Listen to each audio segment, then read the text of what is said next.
What's going on, guilty guys and gals? Welcome back to The Great Ace Attorney. We're just investigating this pawn shop, where I'm sure nothing bad will happen, you know? Now, what do you suppose this rather enormous machine does? It seems to have two little windows for looking through. Allow me to enlighten you, my dear fellows. What you are looking at is a stereoscope. A stereo... fascinating. Fascinating. It is aptly named, I assure you. Look through the eyepieces and see for yourself. Oh, I should be delighted to. Excuse me a moment while I have a look. And just before you do, there is something I should point out. It's not plugged in. My dear fellows, in order to see the image properly, well, stereoscopically as it were, you would need to be cross-eyed. However, if that is beyond you, it is of little consequence today. Alright then, I'm going to try it. I forgot, I should have to move my mic up a little bit. There we go. Ah! Mr. Naruhodo, you must see at once. Oh, alright then. I'll do that. Hold on, I need to clear my throat apparently. There we go. So, I need to be cross-eyed, like I'm trying to look at my own nose.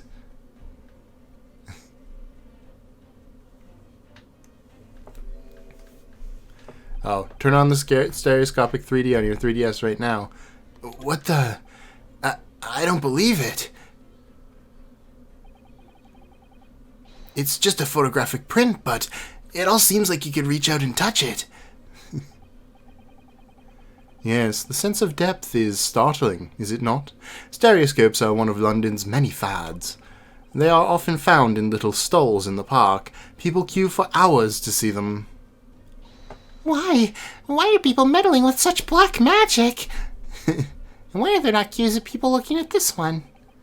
It is no magic, my dear madame. It is, well, far too complicated to explain at present. We shall save this lesson for another day. So magic. Oh. Cool.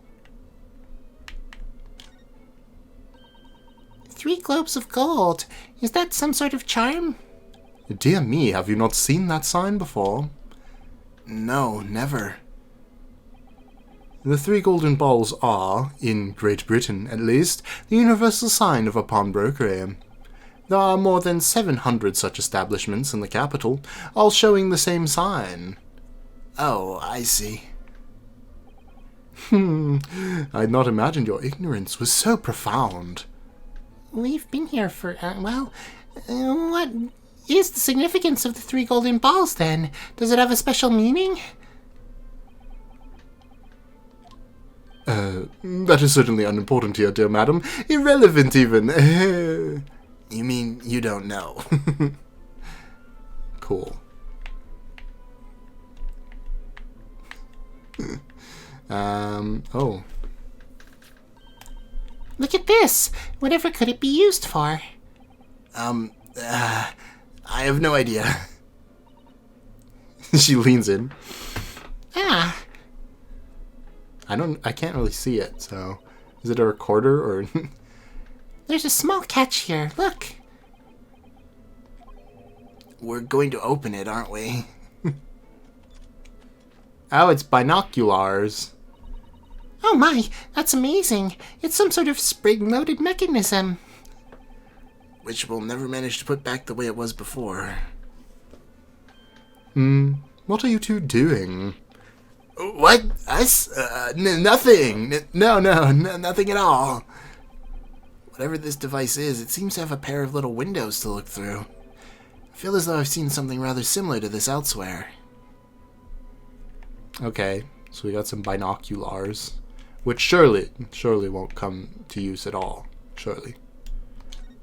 A fancy clock. Look at this! What could this lovely big shiny box be?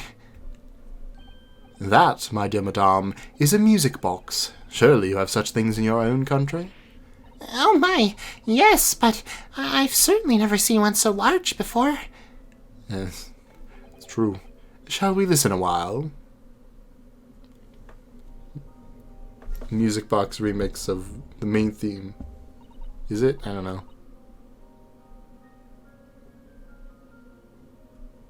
I don't think so. Hey, this guy's got 3 shovels. He's got 2 shovels more than we do. That's not fair. What a sublime sound. It's like the music of angels. I've never heard anything like it before in my life. This particular specimen is of the larger variety, commonly found in public houses and restaurants. There is a metal disc inside on which the notes to be played are recorded. Simply by replacing the disc with another, any music you care to imagine can be played. I want a drum song. My goodness, what a simply delightful machine. Indeed, though their popularity has waned recently with the development of the gramophone, of course. Science and technology advance at such an overwhelming pace. You're telling me, okay. The scales of justice. There seems to be a little door hidden behind that curtain there. That leads to the storage room, where Mr. Windybank keeps articles that are currently in pawn. I see. There's nothing of particular interest inside. I certainly wouldn't recommend any larcenous activity. Recommend it or not, it's not something I intend to do. There is but one key, and Mr. Windybank keeps it in his pocket at all times. Before he sleeps, he places it into a small pot, which he slides under his pillow. I forgot about what this guy's voice is. Something like that, probably. How on earth did you know about that, Mr. Sholmes? I am a detective, sir. It is my business to know what others do not. I am frequently assailed by information that I neither care for nor wish to retain. Mr. Sholmes, you're a wonder.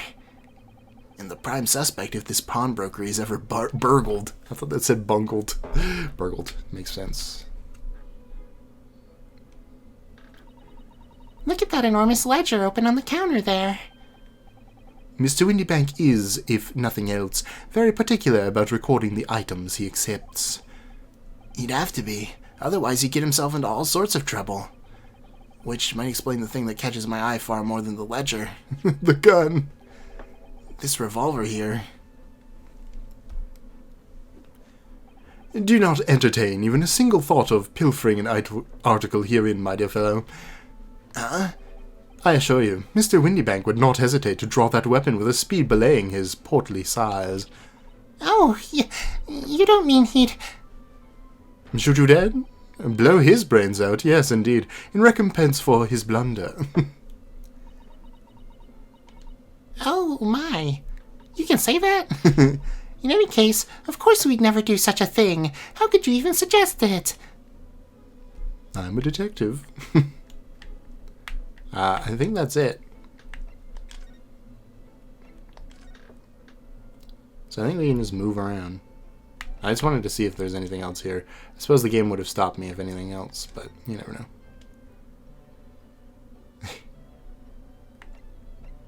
What?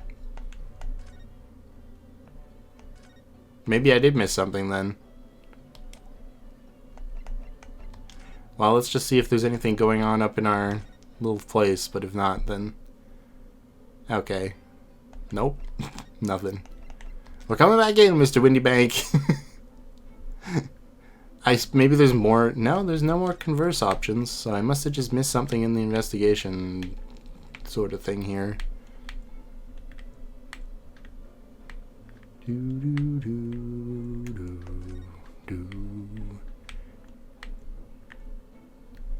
Oh, the calendar. Okay, sure. That's not a calendar you could easily miss, is it? 15th of April, today's date. Yes, it's not for sale, I must point out. It's an Eastern-style page-a-day calendar. Every night at midnight, I tear off the front page to reveal the following day's date. The perfect calendar for a tearaway fellow such as yourself, Mr. Windybank. And who was it who walked out of here with the wrong violin?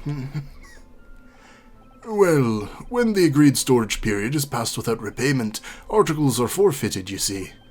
So I have to keep a close eye on the date. It's something of a pawnbroker's obsession, you might say. Oh, yes. I can see you're very dedicated to your job. What? Okay, I don't know who this is. What? Only tuppence for it? That ain't fair, you know it. Each article's better with a penny, miss. I can offer nothing more. Sounds like there's an argument brewing over by the counter. Oh. Come on, that can't be right. I've even had a proper butcher's at it. I've seen all I need to see, young girl. Okay, I had a feeling once he said young girl. Wait, don't we know... I'm sure I recognize her. I mean, she had to come back for the last case, right? She wasn't just going to show up and be like, I'll be back, and then never come back. Oh, it's me. Oh, yes. The young lady from Mr. McGill's trial 2 months ago. She's got a coat now. Oh, goodness. Now I have to do this, guys. Her name is Gina Lestrade, my lord. She's a chancer, and the crust among large crowds relieving people of their purses. What's commonly called a pickpocket. I don't remember what his voice was. I don't remember what hers was either, but, I mean, I don't remember it being particularly good, so it doesn't matter. She looks older. I mean, I guess that's just the coat, huh? Okay. I remember she's got the sort of, like, I don't know what you call it, informal dialect, I suppose. Gordon Bennett, you lot! She's still got the gun? Wait, wasn't that supposed to be Iris's that she stole from her? Anyway. Hello, Miss Lestrade. I hope you've been well. What? You remember me then, do ya? Well, I remember being completely surrounded by smoke, that's for sure. Aye, makes my job a lot easier, doesn't it? So, what are you doing in here? Down and out like the rest of us? Nothing to eat? Come to pop that black weasel... Sorry, coat, have ya? What is this? What about this black uniform makes everyone think to comment on it? Ah, good day. Unless I'm much mistaken, you would be the young pickpocket who stole our experimental smoke grenade launcher. Ah, Mr. Sholmes! Mr. Sholmes, what are you doing here? Something like that. I'm trying to get into it, but it's not very easy. Okay. So, you have something of value to pawn, do you? Allow me to see the article, and I shall negotiate with Mr. Windybank on your behalf. Pull the other one. I don't need no help from some stuck-up D. Okay. Get out of my business. Go on, or I'll make trouble for you. As you wish, Miss Lestrade. I will happily remove myself from your presence.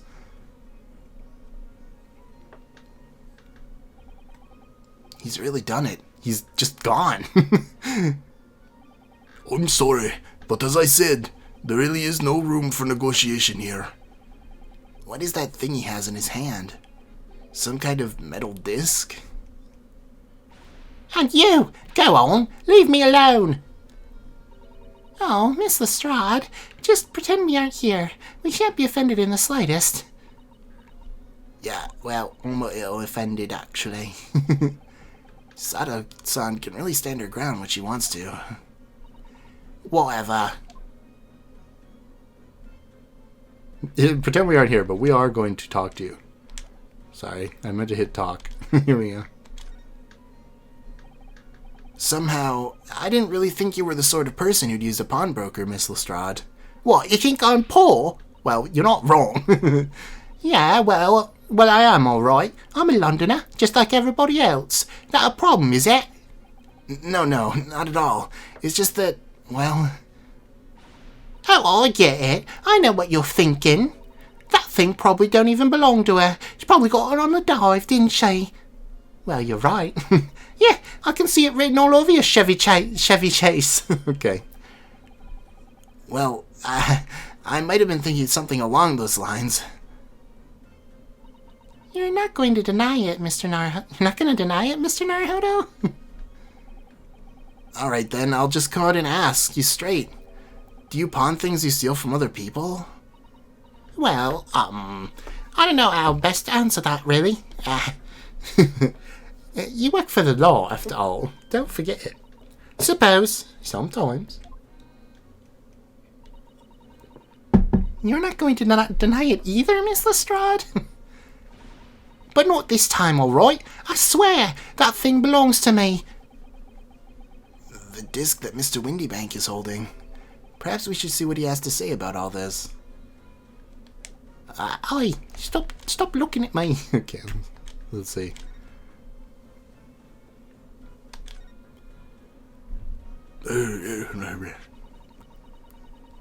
Mr. Windybank, what exactly is this metal disc Miss Lestrade brought in?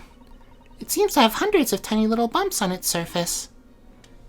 This is a music disc, you see, for use inside a music box.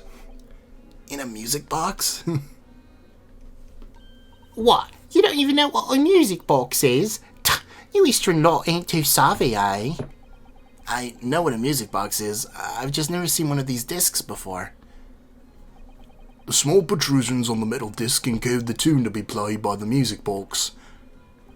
You simply insert the disc and set the machine going, and beautiful music plays.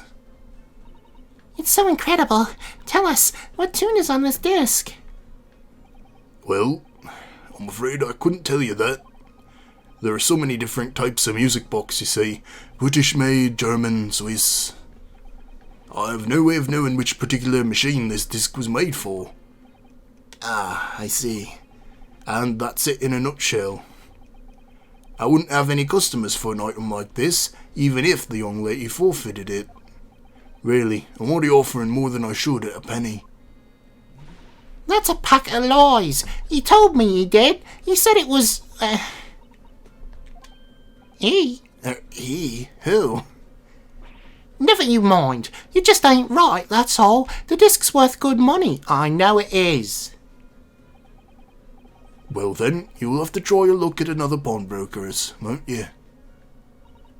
Ah! That's all I can say. She's been in before, of course. This little tatterdemalion. I do not know what that means. I see. And brought some dubious article or other with her every single time, I might add. Dubious? What are you trying to say? I'm an honest customer, mate. So, is there something dubious about the disc she brought in today? Well, if only it were that simple. Sorry? What do you mean? What she actually brought in was a storage ticket. A storage ticket, so... Miss Lestrade has actually come to redeem an article from you today, is that right? Yeah, that's right. A girl like me has a lot of stuff what needs storing. Right, yes, that's definitely dubious. The article in question would have been forfeited at midnight tonight, but as she gave me the ticket for it and repaid both the loan and the interest, I was obliged to return the article to her. But what was the article? Do tell us, Mr. Windybank. The little scamp is wearing it, Mum. The coat? It's the overcoat that she redeemed. Oh. What? What's wrong with that? It fits, don't it? I mean, it's mine, so of course it does. So, what about the disc then? How does that come into all of this? Oh, the disc is something else. A new article to pawn. The girl and I can't agree on, if the girl and I can agree on a price. Okay. I'm confused. I thought you said Miss Lestrade brought in a storage ticket today. It's really quite simple. Yes, the child brought me a storage ticket and the money owed to it, you say? For this heavy black coat which you returned to her care, as I've understood. That's right, yes. And rather unsurprisingly, as soon as the little ragamuffin put the thing on, she went rifling through the pockets. Oh, you mean... Don't look at that. What? Don't you know it's rude to stare at a lady? Oh, I see. So it came from the pocket of the overcoat, did it? If you mean this disc, then yes. Exactly, Mum. And she immediately tried to pawn it. For quite a high price as well. This is all rather suspicious, I'd think. Give it up. I'm just trying to pawn something like anything anybody else would. Miss Lestrade, may I ask who deposited the overcoat here in the first place? Well, me. It doesn't really appear to be your size. Me old man. It's me old man's, ain't it? Is it, Miss Lestrade? Yes, this is definitely all rather suspicious. Oh, there was something in the pocket here. Well, I might as well try to make my money's worth off it. Okay, who's this? Out of my way, please. Oh, no. Who's this guy? Out of my way, please. You know? Who's this pictured postcard English gentleman? I'm going to hit you with my cane. Good day to you, ladies, gentlemen. What's your problem, mate? There is no problem as long as you remove yourself. I've a matter to discuss with the proprietor. Or I'll smash you with my cane. And if you intend to make a problem of it, I shall see you outside, little girl, for the hiding you deserve. Look, ain't it obvious? I ain't done talking with him yet. If you think you're such a gent, you should know how to wait in line. I'm rich. Well, you are an impudent little brat, aren't you? As well as a pickpocket. Eh? Who are you? How do you know who I am? The question is, how do you not know who I am? You haven't the courtesy to even remember the faces of your victims, it would seem. What? You mean from you? Broker? Oh, yes, sir. I believe this filthy pocket thief has just redeemed an article from you, no? Yes, The article in question belongs to me. I demand for it to be returned at once. Oh my. Now that's a lie. What are you trying to pull? Give me back my overcoat, you wastrel, and needless to say... What is that? Any music box discs to... No, you can't have it. You just can't. It's me old man's, or it was. Now it's mine. Goodness, Mr. Naruhodo. I feel like we should get out of here. This is a very awkward situation. Yeah, I think perhaps we should hear both sides of the story in a little more detail. Oh, you'll side with me, won't you? You know me more than him.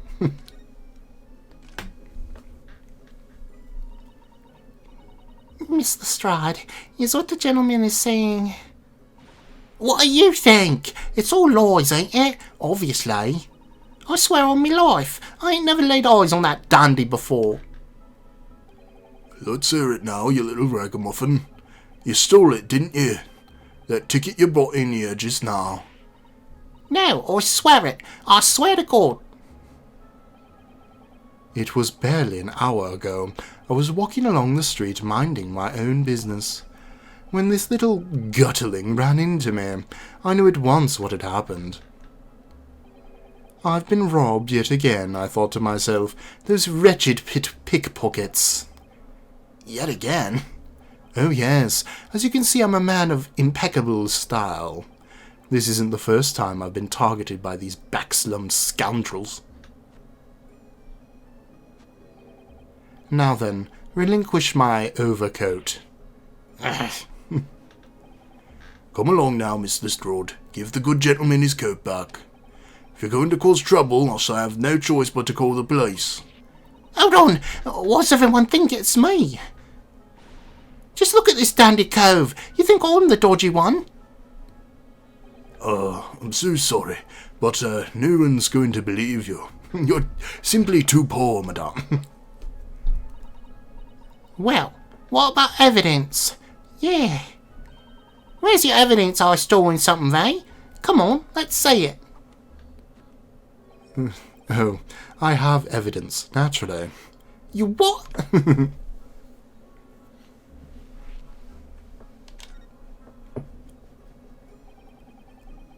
Evidence that the article Miss Lestrade redeemed actually belongs to this gentleman.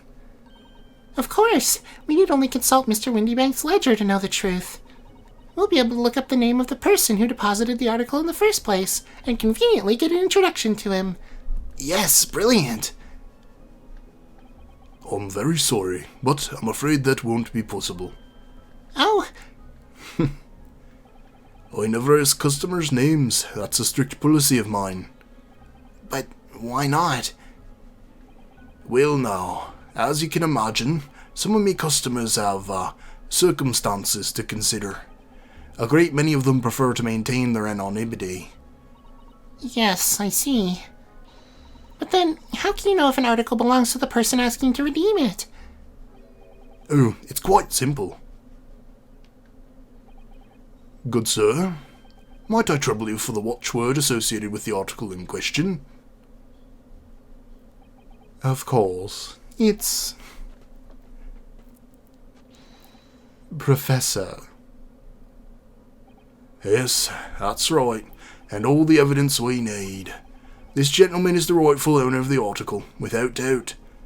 A watchword. Interesting.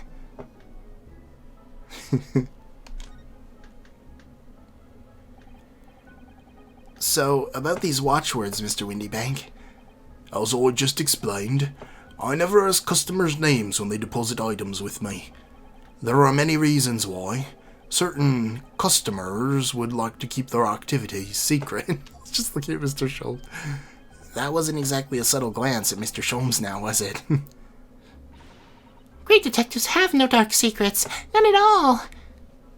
Well, I'd like to question him about his cocaine use, but anyway, that's why I ask for a watchword whenever I accept a new article. In many ways, it's like the secret combination of numbers used to unlock a vault. The date of deposit, a description, and a watchword uniquely identify each item. And of course, then I'll give the storage ticket to the customer.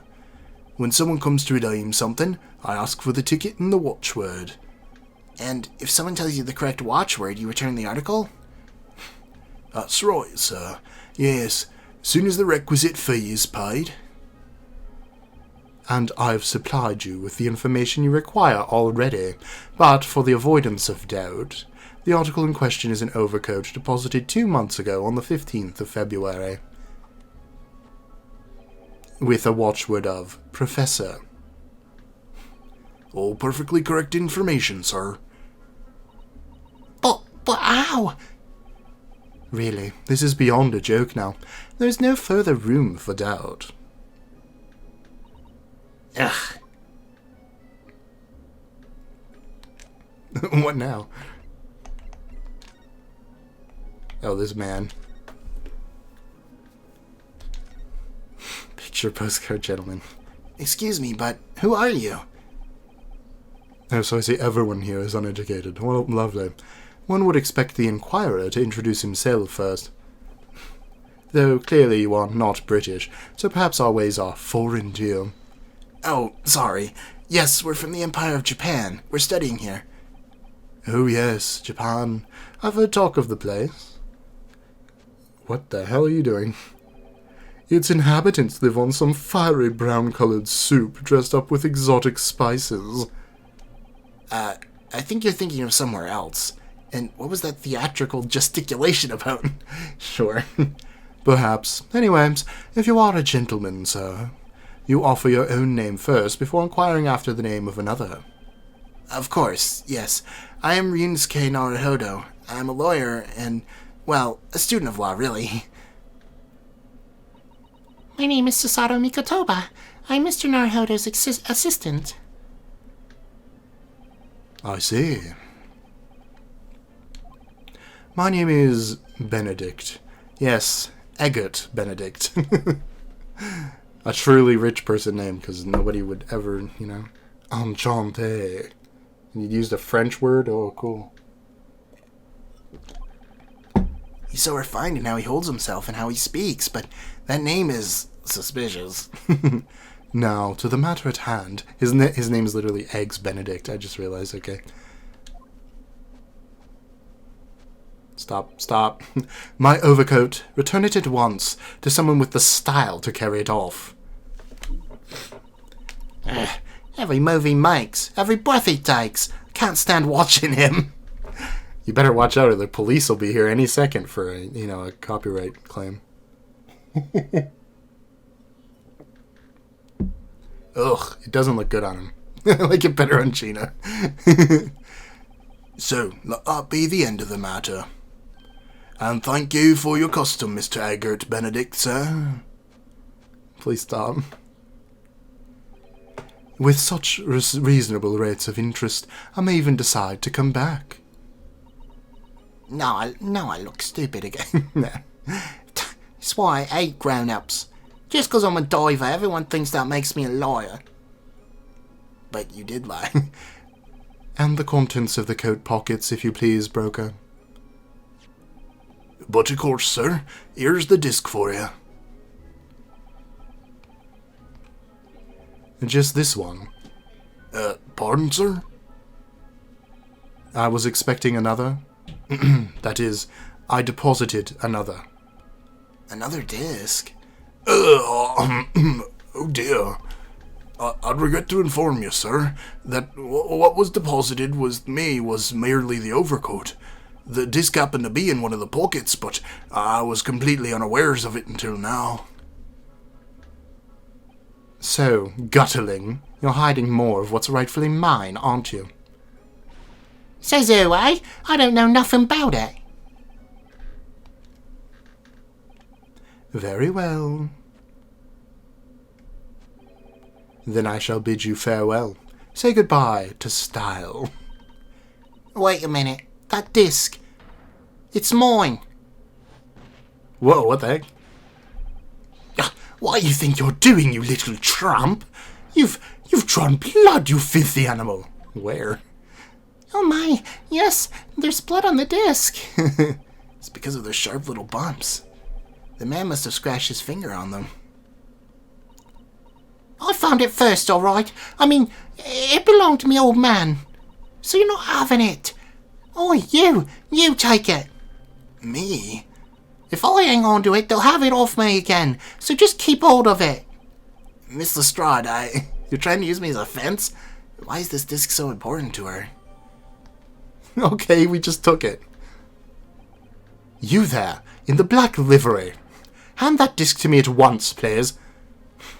No, don't. He's lying. Grown-ups are all liars.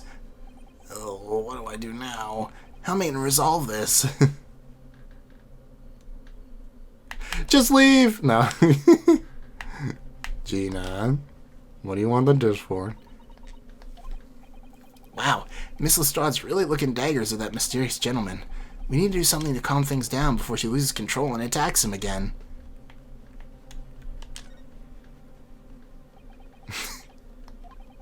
Look at those piercing eyes. He's clearly in no mood to talk. We have to do something quickly before this mysterious gentleman leaves to fetch the police or something. Ugh. Mr. Windybank is clearly at a loss here. We have to do something about this before he reaches for that revolver of his. Oh no. Oh, I can't converse, eh? Herlock, please. Mr. Sholmes, what are you examining with such keen interest there? As you enjoy a bar of caramel, I see? Yes, what the heck? Oh, Mom. So, you've found me at last, Mr. Naruhodo. Sorry. After that young pickpocket sent me on my way, I was forced to lurk in the shadows, cruelly ostracized as the rest of you partook in the jovial atmosphere of fellowship. I had nothing to occupy my mind, but was too ashamed to let society see what my downfall had done to me. So, feigning mock interest, I pretended to examine the tedious trinkets in this desolate place, whilst, as you shrewdly observed, gnawing on the only friend I have left, this 7% solution of caramel. Pray, do you claim to understand the depths of my despair, Mr. Naruhodo? How could you? I was so lonely, so desperately lonely. Then why on earth didn't you rejoin the conversation? Things have gone from bad to worse here, you know. Yes, I overheard much of your conversation. Or rather, in my craving for human contact, my ears devoured every word that was uttered. I just wanted to talk to a pickpocket. You really were sad, weren't you? Poor Mr. Sholmes. I feel simply awful for you. It would seem that my inferences are correct. Oh, surely you're not about to tell us that you've solved the entire case once again. My dear madame, sometimes I wonder, were my genius for deduction to be commoditized, how much could I pawn it for? It seems Mr. Sholmes has had another of his flashes of inspiration. But who knows if it'll help to resolve the situation between Miss Lestrade and the mysterious gentleman.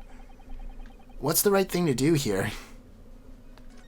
We're gonna deduce. Woohoo! Oh yes, it's time for deduction. Well, Miss Lestrade, it would appear you find yourself in something of a predicament. Where the blue blazes have you been, eh?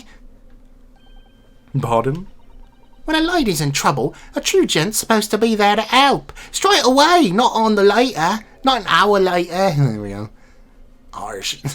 You killed him. And who, pray tell, are you? I'm gonna have to differentiate their voices a little bit. Mr. Agate Benedict, you have, in my eyes, a veritably encyclopedic array of curiosities about your person. Nevertheless, there are two immovable conclusions I have drawn. I beg your pardon. The first is this. The true reason for your visit to this pawnbrokery today is something you have not yet revealed. And the second is this. A considerable crime is in contemplation, one you will orchestrate with intent to steal a vast sum of money. Well, Mr. Benedict, what say you to my deductions? How? He's turned as white as a hard-boiled egg. Cool. It would seem that once again, Mr. Sholmes has made a flawless deduction. That can't be true. Just who do you think you are, sir? Ah, yes, as I'd hoped. That is precisely the pained expression I was looking for. So, shall we begin? The time has come for yet another of Herlock Sholmes' logic and reasoning spectaculars. Here we go. The great deduction. The game is afoot. Mystery Man's aim, okay. First of all, we must ask ourselves on what business you ventured to this pawnbrokery today. You claim to have followed this pickpocket here, having had the redemption ticket stolen from you on the street. But that is most certainly a lie. The real truth is something quite different. Oh, he's got something in his hand. As revealed by that which you hold in your hand. Yes, what brought you to the shop in the first place is the staff recruitment flyer. The piece of paper in your hand is a staff wanted advertisement from this very shop. Yet even the most unobservant would soon realize a man of your appearance has no need for such employ. In other words, there is some ulterior motive for your actions. The cane which you unwittingly clutch in your person exhibits an uncontrovertible contradiction. What utter rot! I've had this cane for years. Oh, it's got AG on it. The contradiction of which I speak is, of course, the missing ferrule. The end of any walking cane would be terminated with a metal ferrule to protect the wooden tip. And yet, detailed analysis shows the wooden tip of this stick to be utterly bare. Therefore, there is only one conclusion. The rod you hold in your hand, which appears to be a walking cane, is in fact no cane at all. Okay. You recoil, sir. Is something wrong? and in your recoiling you would inadvertently facilitate the answer to the next conundrum to present itself. Namely, what is the truth behind this rod you bear? Yes, your reaction betrays that truth. The handle, which you evidently would like to conceal, is the key to understanding this riddle, you say. From the moment I saw it, my suspicions were aroused. What walking cane demands such a stout handle? Mused I. But of course, as I said, this is no walking cane. No, that rod is the broken handle of a shovel. What? Are you insane? And now, having determined this undeniable truth, the conclusion is clear. Your true motive for coming here was to take employment at this establishment in order to excavate the ground beneath the premises. What a calculated crime you've conceived, sir. A wickedly calculated crime. What? Okay. The tunnel underneath the pawnbrokery. Alright, great crime. He's gonna dig a tunnel and steal all the stuff. Now, Mr. Benedict, let us continue. For we must expose the details of this elaborate crime you have in the planning. This is utterly absurd. You suggest that I, a gentleman, intend to excavate the ground beneath this pawnbrokery with a broken shovel? What on earth do you propose I could expect to find there? Some long-forgotten treasure, I suppose? Save for a fanciful theory, what possible reason could I have to do as you say? Oh, but there is ample reason. As you are only too well aware, Mr. Benedict. Ah, and your furtive glance is more telling than I could have hoped. What? Let us consider what would motivate a man to infiltrate a shop such as this and covertly dig beneath its floor. The answer is revealed by the council notice on the counter, to which your eyes were inadvertently drawn. The letter gives notice of a public works to be carried out in the local area. And, according to the enclosed plan of the upcoming sewage works, beneath this shop runs a sewer that adjoins another, one that runs under the bank on the opposite side of the road. This madness has entered the sewers now, has it? By excavating the ground beneath our feet, you would gain access to the waterway that flows in very close proximity to the great vault of the financial institution opposite. What are you? In summary, sir, you devised a master plan to pull off an elaborate bank robbery by dint of an underground tunnel. Master plan? Which brings us to the last and final chapter of this lurid scheme. With what plunder did the thief hope to make off from the underground vault of the bank? Are you quite serious? Having consulted with Scotland Yard some days ago, I happen to know the answer. But naturally, the answer is no secret to you, is it, Mr. Benedict? I have no idea what you're talking about. Allow me to present a rather interesting piece of evidence. You see, this picture postcard tells us all we need to know. A postcard of the Great Exhibition. I'm afraid you've quite lost me. Currently in the final stages of preparation, the Great Exhibition will soon be underway, and the government has provided extra funds to complete its centerpiece, the Crystal Tower. Funds that currently sit in the vault of the bank, on the other side of this road. Pardon? Yes, the considerable sum you've been contemplating is the theft of that which sits in the vault of that bank, the special reserve funds for the Great Exhibition. Of course, that is top-secret police information, so keep it under your hat, please. Oh boy.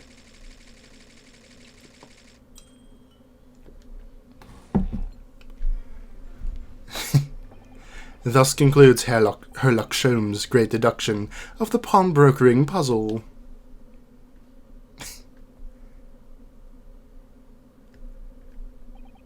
Mr. Sholmes? Where is everyone? Well, Mr. Naruhodo, an impressively upbeat deduction for a detective racked with loneliness, would you not agree? Was it true what you said about the bank over the road and what was in its vault? Indeed, though few know of its existence, it's one of the government's most closely guarded secrets. Gregson told me in the strictest of confidence. But you just announced it to everyone here. Rather loudly, in fact. And if it's such a big secret, how would Mr. Benedict have come to find out about it? There can only be one explanation for that. Clearly, it is because the man is a criminal. But what if he didn't know anything about the money in the vault? If he is a criminal, as you said, then buying a brand new shovel is sure to be the first thing he does now that you've revealed the secret. Oh. Or if he doesn't, maybe Mr. Windybank will. He already has plenty of shovels here, after all. Oh, my life, I assure you I'm not so unscrupulous. Well, hopefully this has taught you of all a valuable lesson. Sensitive information must be handled with the utmost of care. One can never be sure that someone privy to secrets won't disclose them, and once the word is out, it's out. Perhaps I'll think twice before confiding in you next time, Mr. Sholmes. An excellent idea, Mr. Naruhodo. An excellent idea. Well then, Mr. Naruhodo, you know what we have to do, I'm sure. Yes, let's listen to that great deduction again and see if we can massage it into shape. Very well then, let us start once more from the top. Of Herlock Sholmes' magnificent logic and reasoning spectacular. Alright, let's see.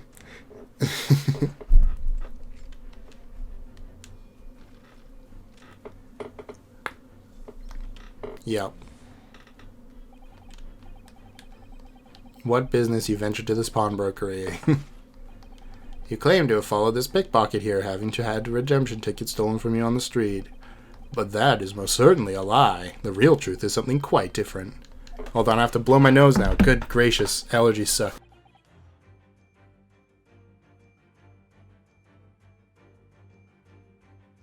There, that's a little better. As revealed by that which you hold in your hand. Yes, what brought you to this shop in the first place is the staff recruitment flyer. So, by Mr. Sholmes' reasoning, Mr. Benedict came here in order to apply for a job so he could dig down through the floor. Yes, in an attempt to tunnel into the sewers to gain access to the money in the vault of the bank across the road. But he wouldn't get very far with a broken shovel, would he? No, I think it's fair to say his motives lie elsewhere. The question is, where? What did bring Mr. Benedict here on this particular point of time?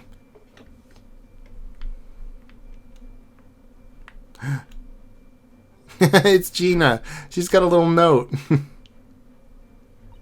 Oh, look at all the scribbled notes on the back of the flyer here. I don't believe it. What is it? Listen to what it says. Name, Gina Lestrade. Height, 5'2". Green cap, scruffy waistcoat, grubby white shirt, blue satchel, ragged. It's a detailed description of Miss Lestrade. Goodness. There's even a sketch of her, hat and all. Although, if he showed it to her, she'd fire that smoke grenade launcher in his face for sure. And look, the details of the shop have been written down here too.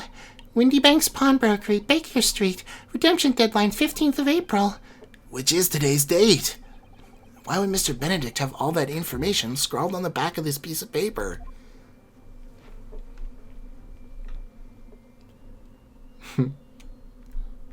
Present.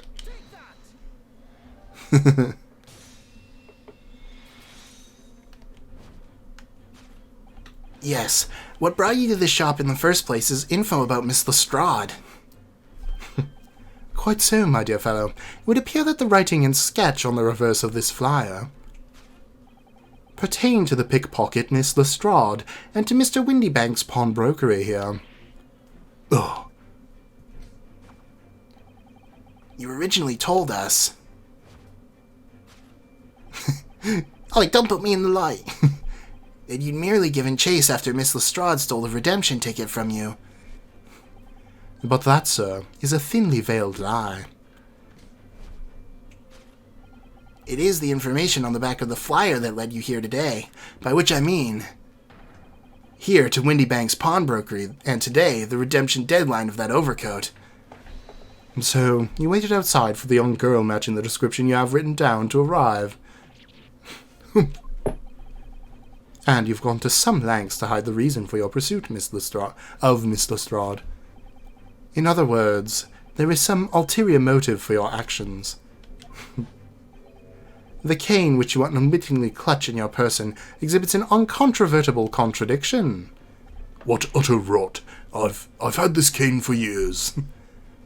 It's got AG on it. Of course. Missing ferrule. What's a ferrule? Ferrule? I don't know. It's the metal cap commonly found on the end of a cane, Mr. Naruhodo. Ah, the bit that makes that nice clacking sound on the pavement. Yes, exactly. And Mr. Sholmes is right. It appears to be missing on this cane. But it doesn't actually look broken, does it? No, it doesn't. Though the gentleman certainly did recoil when Mr. Sholmes identified the cane as suspicious. In other words, please be true. There's some secret about the cane that Mr. Benedict would rather we don't know.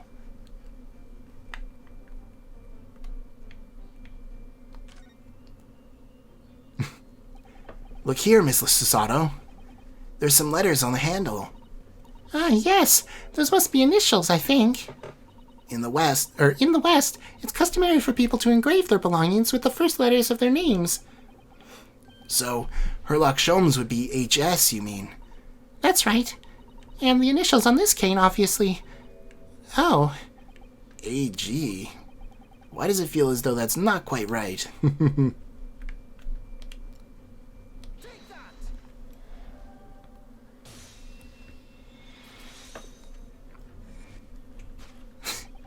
The contradiction of which I speak is, of course, the initialing.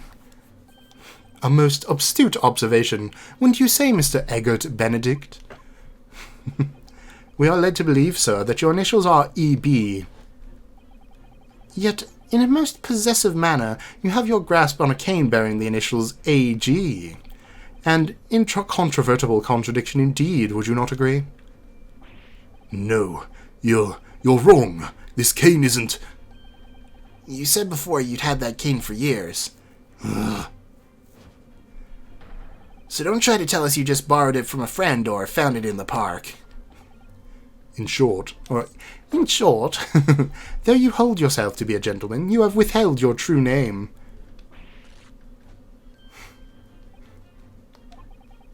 You recoil, sir. Is something wrong? And in your recoiling, you inadvertently facilitate the answer the next conundrum to present itself. Namely, what is the truth behind this rod you bear? Yes, your reaction betrays that truth. The handle, which you evidently would like to conceal, is the key to understanding this riddle, you say. Let's consider the bare bones of what's happened here. Miss Lestrade redeemed that fine-looking overcoat, and now a mysterious man has appeared introducing himself with a fake name, and claiming that the overcoat belongs to him. But we know he actually identified Miss Lestrade from a written description, which suggests that everything else he's told us is untrue. Oh my. So, what we need to do here is somehow prove the overcoat cannot possibly belong to him.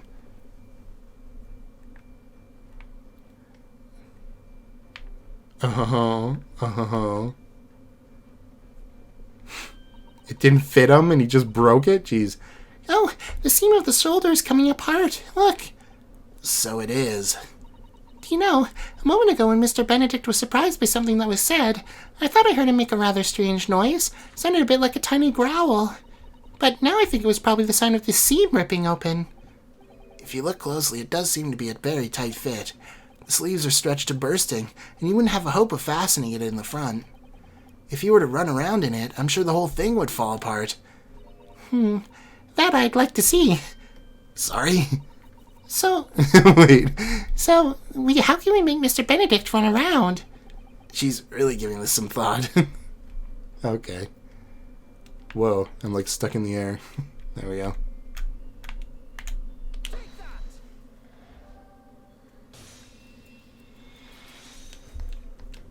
It's not even, it doesn't even fit you. I thought we were going to bring up the fact that he's like, I'm all about style. And he's clearly color mismatching right now. Anyway. The split seam which you evidently would like to conceal is the key to understanding this riddle, you see. Yes, because the overcoat is rather obviously a poor fit. Having forced it over your broad shoulders, the seam is already breaking apart. My suspicions were aroused from the onset. When you so boldly lied about your name and so boldly waylaid this pickpocket. Ugh. This catalogue of untruths has been for one very specific purpose. To steal the article that the young girl redeemed from Mr. Windybank. Oh. But what really irks me is this. The considerable crime I initially imagined has been considerably curtailed.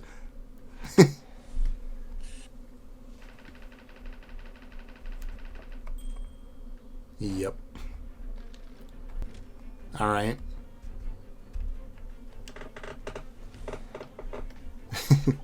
Now, Mr. Benedict, let us continue. For we must expose the details of this elaborate crime you've been planning. This is utterly absurd. You suggest that I, a gentleman, designed a wheeze to filch some tawdry article of pawnage? Have you forgot that I redeemed the article in proper manner, using the correct watchword? Had I not been the one to deposit it in the first place? How could I possibly have known the relevant details? Ne sais pas. Okay. Is it not true? Is it not? I think that's all he said is it not? Ne sais pas? Because say is it is, right? Oh, but the watchword can be discovered. As you are only too well aware, Mr. Benedict. Oh, and your furtive glance is more telling than I could have hoped. What?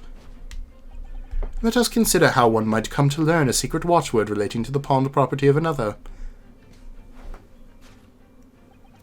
The method is revealed by the council notice on the counter, of which your eyes were inadvertently drawn.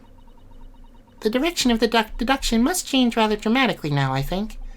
Yes, no more talk of tunneling into the sewers. Which is a pity, because it all sounded rather exciting. Anyway, you can't deny that this mysterious gentleman did know the watchword. Yes, Professor. If you didn't know that word, Mr. Windybank never would have allowed you to redeem the article. Or, looking at it another way, if you did know that word, Mr. Windybank would allow you to redeem the article whether it was yours or not. So the question is, could this gentleman have found the watchword out somehow? Did you just look at the book on the table? Oh, there's a notelet. What is this notelet? Look at this, Mrs. Otto. It appears to be a memo Mr. Windybank has scribbled to himself. Let's see, what does it say? Oh, Professor.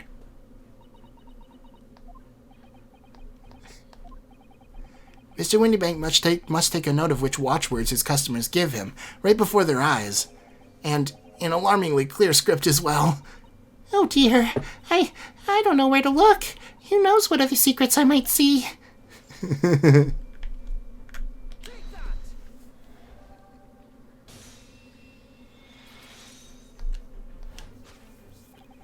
The method is revealed by the notelet on the counter to which your eyes were inadvertently drawn. Yes, the broker here follows the same procedure whenever a customer comes to redeem an article. He asks the customer for the watchword and notes down the response uttered on a notelet he has at hand. When he consults his ledger, he confirms whether or not the watchword matches that of the article in question. I would expect nothing less of a diligent pawnbroker. But his diligence clearly has its disadvantages. What are you talking about?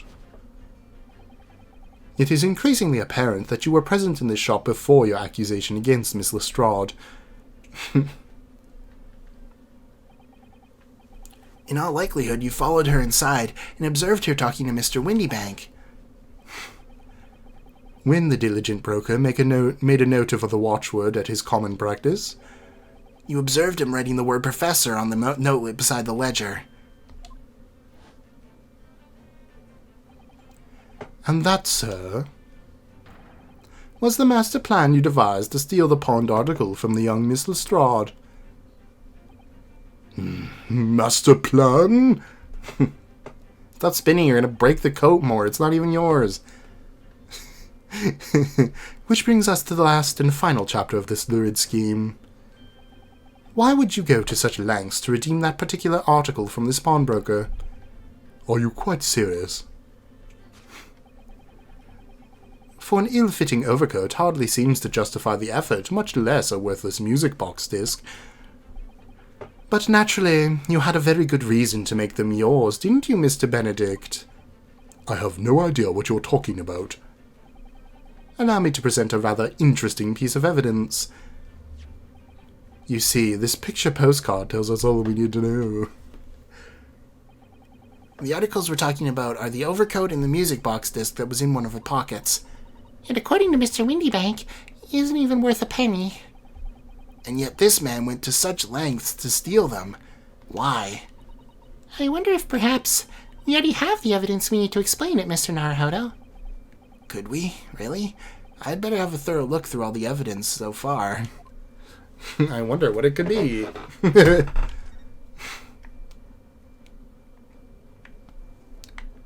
McGill did? What the heck? Oh, there's a little scrap of paper stuck on the reverse side of the disc, look. And a scribbled word or two. It looks like somebody's name. For McGill did. McGill did? Could it be?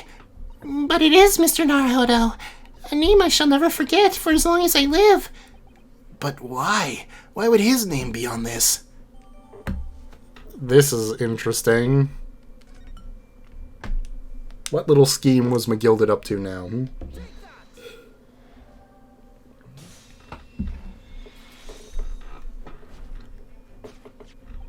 You see, this music box disc tells us all we need to know. What's that? On the back? It reads, for McGilded. Oh! I am back again. Ah, Mr. Magnus Mcgill, the unfortunate philanthropist who perished in a curious circumstance at the Old Bailey 2 months ago. A prominent man in London through his loan-mongering demonstrated... a prominent man in London, though his loan-mongering demonstrated distinct lack of scruples. Somewhat like you, my good sir. So, you're an associate of his, are you? Perhaps a subordinate? Mr. McGilded was a man of unusually small stature. In fact, he was precisely the right size for that overcoat you squeezed yourself into. Ugh.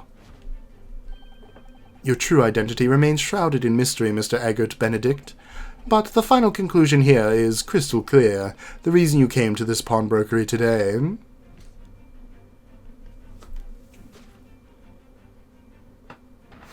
was to retrieve an article left behind by the late Magnus Mcgill. Oh. Oh.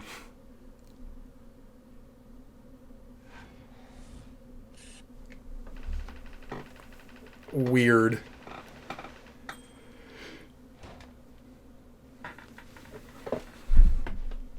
Deduction complete. Woohoo! Now I can end the episode pretty quick here.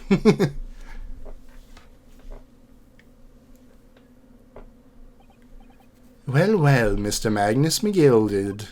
Not a name I expected to hear in these circumstances.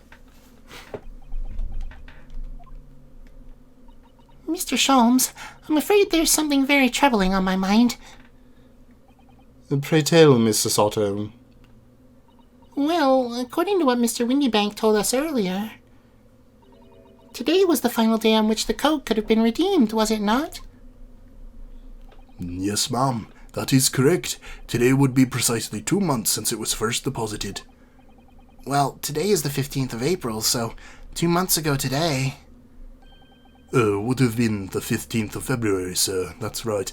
It's all carefully recorded in my ledger. Deposited at 10:30 p.m., I see. What? But that suggests... Yes, the 15th of February is precisely the day on which the omnibus murder took place. And 10:30 in the evening is precisely the time at which the terrible events were unfolding. Suggestive is not the word. It would seem the matter is entirely beyond coincidence.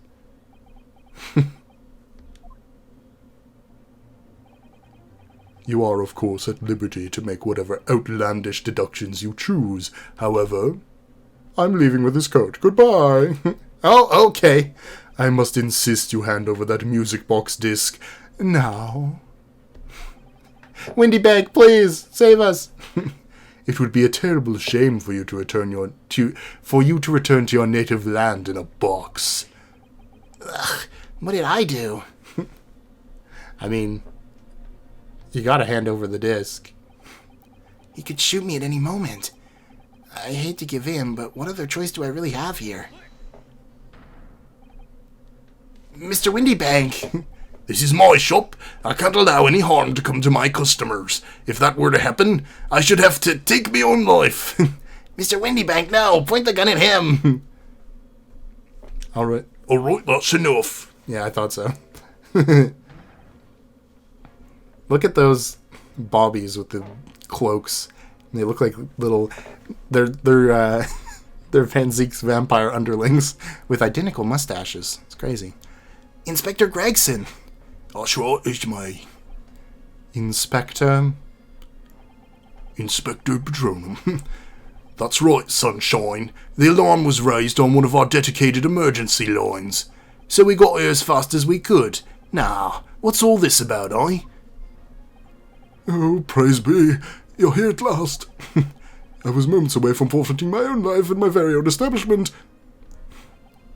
Well, this voice fits me rather more better now. It would seem you have the upper hand. Excellent. We got him. We got the Eggman.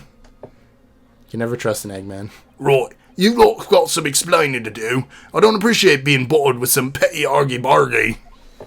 Petty? He was going to shoot that guy.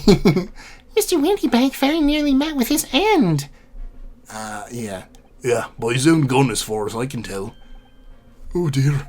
And the whole of Britain could meet with its end if I don't get to the bottom of a case I'm supposed to be working on. What? What on earth is this case, Inspector? Spare no detail, Gregson. I might have said a little too much. No matter, it's nothing to do with you lot. Anyway, sir, you're going to have to come with me down to the station.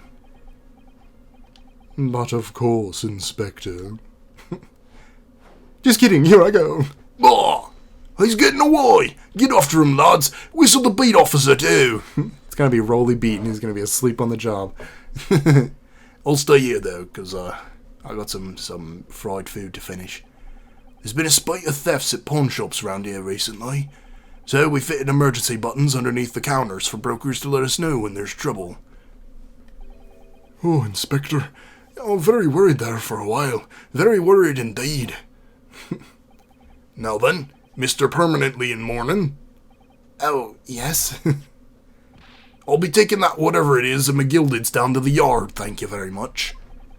So hand it over. Oh, yes, of course. No, don't! Don't give it to him! It's mine, that is, mine! Sorry, miss, but anything belonging to McGilded has to be taken in as evidence now. As evidence? Anything? Like his house? Like, what do you mean? If the police demand something as evidence, my dear fellow, we have no choice but to capitulate. It's all yours, Inspector.